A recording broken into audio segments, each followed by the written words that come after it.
യഹോവയായ ഞാൻ പ്രസ്താവിപ്പാൻ ഇച്ഛിക്കുന്ന വചനം പ്രസ്താവിക്കും, അത് താമസിയാതെ നിവൃത്തിയാകും. യെഹെസ്കേൽ 12:25.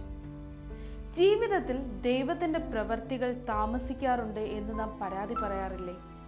എന്നാൽ ദൈവത്തിന്റെ പ്രവൃത്തി എന്ന് പറയുന്നത് തക്ക സമയത്താണ് നടക്കുന്നത്. ആദ്യം നാം ചെയ്യേണ്ടത് ദൈവത്തിന് പ്രവർത്തിക്കാനുള്ള സമയം കൊടുക്കുക എന്നുള്ളതാണ്.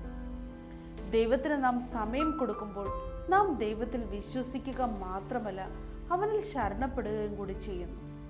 നമ്മെ ഉപദ്രവിക്കുന്നവരോട് നാം ക്ഷമിക്കുമ്പോൾ നാം ദൈവത്തിന് പ്രവർത്തിക്കാൻ സമയം കൊടുക്കുന്നു. ദൈവത്തിന് നാം സമയം കൊടുക്കുന്നതിൻ്റെ മറ്റൊരു പേരാണ് സ്നേഹം. ദൈവത്തിന് മുമ്പിൽ സ്നേഹപൂർവ്വം കാത്തു നിൽക്കുന്നയാൾ ചെയ്യുന്ന പ്രവൃത്തിയാണ് പ്രാർത്ഥന. അതായത് വിശ്വാസം, ശരണം, സ്നേഹം എന്നീ ദൈവിക കൃപകൾ നമ്മിൽ വളരാൻ നാം ദൈവത്തിന് സമയം കൊടുത്തേ മതിയാകും.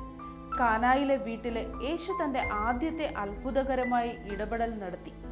യേശുവിന് അത്യന്തം പ്രവർത്തിക്കാൻ ആ വീട്ടിൽ സമയം കിട്ടിയെന്നത് നിർണായകമായ കാര്യമാണ്. ദൈവത്തിന് സമയം കൊടുക്കുക എന്ന് പറഞ്ഞാൽ നാം കാഴ്ചക്കാരായി മാറി നിൽക്കുക എന്നല്ല. നമ്മുടെ പങ്ക് നാം നിർവഹിക്കണം. അതായത് പ്രാർത്ഥനയാലും പൂർണ്ണ വിശ്വാസത്തോടെ ദൈവത്തിൽ ശരണപ്പെടുകയും ചെയ്യണം. ദൈവം എല്ലാവരെയും സമൃദ്ധിയായി അനുഗ്രഹിക്കട്ടെ.